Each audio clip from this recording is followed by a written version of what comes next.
Here's the question that will make you rethink everything you learned about religious tolerance. While Spain was burning Jews at the stake, while Protestants and Catholics were slaughtering each other across Europe, while religious wars killed 8 million people in 130 years, one empire invited everyone in, Muslims, Christians, Jews, and they all got their own courts, their own laws, their own leaders, and nobody burned anybody. How is that possible? In the 1500s, during the age of religious fanaticism. How did the Ottoman Empire figure out religious tolerance when it took Europe another 300 years to get there? And here's what nobody wants to admit. They didn't do it because they were nice. They did it because they were smart. Religion and power. Most empires think you have to choose, either enforce one religion to unify everyone or let chaos reign. The Ottomans looked at that choice and said, both options are stupid. We're going to do something else. And what they built kept their empire stable for 600 years while Europe tore itself apart. This is Media Point. We find the patterns everyone else ignores, the uncomfortable truths that explain why the world works the way it does. And if you're tired of surface-level history that just repeats the same talking points, hit subscribe right now, because I promise you, what you're about to learn will completely reframe how you think about power, religion, and managing people who disagree. Let's get into it. It's 1492. Spain just completed the Reconquista. They've kicked out the last Muslim kingdom. King Ferdinand and Queen Isabella issue an edict. All Jews must convert to Christianity or leave. Immediately, you have 4 months. Hundreds of thousands of Jews are forced out. They lose everything, their homes, their businesses, their wealth. They're refugees overnight. Where do they go? The Ottoman Empire. And here's what's wild. The Ottoman Sultan, Bayezid II, doesn't just let them in. He sends ships, naval vessels, to rescue Spanish Jews from Mediterranean ports. He tells his governors, anyone who harms these refugees will be executed. And then he says something incredible. He mocks the Spanish. He says, you call Ferdinand a wise king? He impoverished his own country and enriched mine. The Spanish are idiots for throwing out their most productive citizens. Think about that. 1492, the height of European religious mania, and the Muslim Ottoman Sultan is the one protecting Jews, while Christian Spain burns them. This isn't an accident. This is policy. Let me show you how it works. The Ottoman system is called the Millet system. Millet means nation or community. Here's the deal. If you're a recognized religious community in the Ottoman Empire, you get autonomy. Christians have their own millet. Jews have their own millet. Later, Armenians get their own. Each millet has a religious leader chosen by the community. For Orthodox Christians, it's the patriarch. For Jews, it's the chief rabbi. These leaders report to the Sultan, but within their community, they have authority. Here's what that means in practice. If you're Christian, you follow Christian religious law for marriage, divorce, inheritance, all personal matters. You have your own courts, your own judges. The Ottoman government doesn't interfere. If you're Jewish, same thing. Jewish law governs your personal life. Jewish courts handle disputes. The Ottoman state stays out of it. You can build churches, synagogues, ring bells, celebrate your holidays, teach your children your religion. The only requirements? Pay your taxes, don't rebel. That's it. Now let's contrast this with Europe at the exact same time. In Spain, the Inquisition is torturing people to find secret Jews and Muslims. If you're caught practicing Judaism in private, you're burned alive. In France, Protestants and Catholics are massacring each other for centuries. The St. Bartholomew's Day massacre in 1572 kills tens of thousands of Huguenots in a single night. In Germany, the 30 Years' War from 1618 to 1648 killed 8 million people. That's a third of the German population, dead, over whether you're Protestant or Catholic. In England, monarchs keep switching the official religion. Under Henry VIII, you're Protestant. Under Mary, you're Catholic. Under Elizabeth, Protestant again. If you're on the wrong side when the pendulum swings, you die. This is Europe for centuries. Religious uniformity enforced by violence.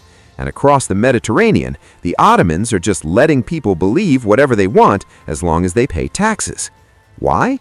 Two reasons. Let's start with practical. The Ottomans conquer an empire that spans 3 continents. They've got Greeks, Armenians, Serbs, Bulgarians, Arabs, Kurds, Berbers, Jews, and dozens more. Millions of people who speak different languages and follow different religions. If you try to force everyone to convert, you get constant rebellions. You spend all your resources putting down uprisings. Your empire is unstable. Your economy suffers. It's a disaster. The Ottomans look at this and do the math. What if we just let them keep their religion? They stay peaceful, they're productive, they pay taxes, we don't waste money on religious police and inquisitions, everyone wins. It's not idealism, it's cold pragmatism.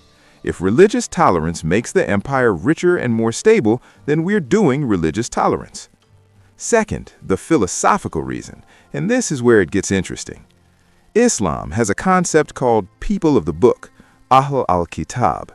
Christians and Jews are people of the book. They're monotheists who receive divine revelation through prophets. They're not pagans, they're not polytheists. Islamic law says you don't force people of the book to convert. You can charge them a tax, the jizya, but you protect them. You let them practice their religion. This isn't an Ottoman invention. This goes back to the Prophet Muhammad. When he established the first Muslim state in Medina, he made treaties with Jewish tribes. They kept their religion, they governed themselves, they were protected. The Ottomans take this principle and scale it. They turn it into an empire-wide system. And here's the brilliant part. They use religious leaders as intermediaries. The Patriarch of Constantinople becomes the leader of all Orthodox Christians in the empire. He's responsible for them. He collects some taxes, he mediates disputes, he keeps the community in line. The Sultan gives him authority, and in return, he ensures Christian loyalty. It's a partnership. The religious leader gets power and protection, the Sultan gets stability and tax revenue. Same with the chief rabbi, same with the Armenian Patriarch. Every community has a leader with real power who has a vested interest in keeping things stable. Compare this to Europe, where kings are trying to control religion directly. They're appointing bishops, they're dictating theology, they're fighting wars over transubstantiation and papal authority. It's exhausting, and it doesn't work. The Ottomans outsource it. Let religious communities govern themselves. We'll govern the empire. Now, I need to be honest about something. The Ottoman system isn't perfect equality. It's not modern liberalism. There's a hierarchy. Muslims are first-class citizens. They don't pay jizya. They can serve in the military and the government without restrictions. Christians and Jews are second class. They pay extra taxes. They face some legal restrictions. They can't openly proselytize. There are clothing regulations to distinguish communities. And forced conversions do happen occasionally, especially with the devshirme system, where Christian boys are taken and converted to Islam for elite military training. So let's not romanticize it. But here's the thing. Compared to Europe, it's not even close. In Europe, being the wrong religion gets you killed. In the Ottoman Empire, being the wrong religion means you pay higher taxes and have some restrictions. That's a massive difference. And the results speak for themselves. The Ottoman Empire has very few religious rebellions. When they happen, they're usually tied to nationalism, not religion. Greek independence in the 1800s isn't Christians rising up because they're oppressed for their faith. It's Greeks wanting their own nation-state. Meanwhile, Europe is constantly exploding in religious violence. The Reformation triggers 130 years of wars. Catholics and Protestants can't coexist in the same country without killing each other. It takes the Treaty of Westphalia in 1648 to establish the idea that maybe we should let different regions have different religions. And even then, religious persecution continues for another century. The Ottomans figured this out in the 1400s, and they didn't figure it out because they were more enlightened or morally superior. They figured it out because their incentives were different. European monarchs wanted religious uniformity because they thought it strengthened royal authority. The king is God's representative. One king, one God, one church. Deviation threatens the whole system. Ottoman sultans wanted stability and tax revenue. They didn't care what you believed as long as you paid up and didn't rebel. One system prioritizes ideological purity, the other prioritizes practical results. Guess which one works better? Here's the modern lesson, and this is why you subscribe to MediaPoint. Managing diverse groups isn't about making everyone the same. It's about creating structures where different groups can coexist without killing each other. The Ottomans understood something that took Europe centuries to learn. You don't need everyone to agree. You need systems that make disagreement manageable. Give people autonomy over the things they care most about: religion, culture, personal law. Keep central control on the things that matter for stability: taxes, defense, trade. Let communities govern themselves. Hold leaders accountable. Create incentives for cooperation. This works for empires. It works for companies. It works for any organization trying to manage people with different values and beliefs. The mistake Europe made was thinking unity requires uniformity. The Ottomans knew unity just requires alignment on key goals and tolerance on everything else. And that's why the Ottoman Empire lasted 600 years with relatively little internal religious conflict, while Europe drowned in blood over whose version of Christianity was correct. Now here's something that should bother you. Why don't we learn this in school? Why is the story always about European progress and enlightenment while the Ottomans are portrayed as backwards?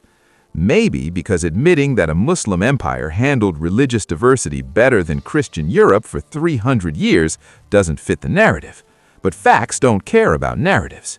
The Ottoman Millet system worked. It kept millions of people with different faiths living together peacefully. It created economic prosperity. It avoided the religious wars that devastated Europe.